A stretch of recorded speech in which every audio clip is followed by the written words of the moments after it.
And turning now to the curriculum controversy over Florida's new laws that reframe race studies in schools. The standards causing an uproar after being approved unanimously by the state's Board of Education.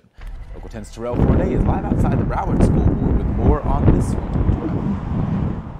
Yeah, and this is just a small part of more than 200 pages of these new guidelines that will certainly be a policy here in the Sunshine State. But districts like Broward County, Miami-Dade, and beyond, they will now have to incorporate this new curriculum inside of the classrooms.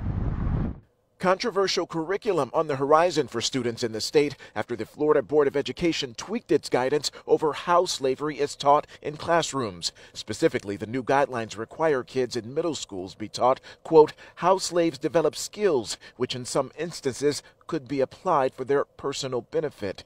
That has sparked backlash nationwide. How is it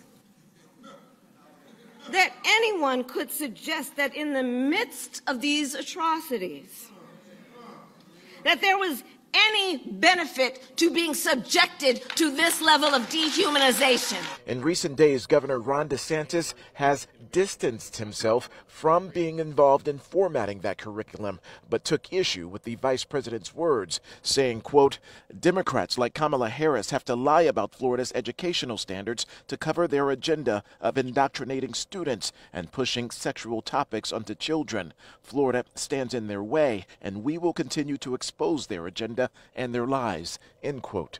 Nonetheless, people on both sides of the issue are speaking out, even during a roundtable discussion Sunday on This Week in South Florida. We can't both sides slavery. There's no upside to it. It was inhumane. It was a travesty. It is a blemish on the country. By talking about slavery, we've effectively victimized. The sole thing you come away with is the victimization of African Americans on one hand and guilt on white students on the other. Do you That's see the wrong approach. I don't think you should feel guilty for something you did not participate in.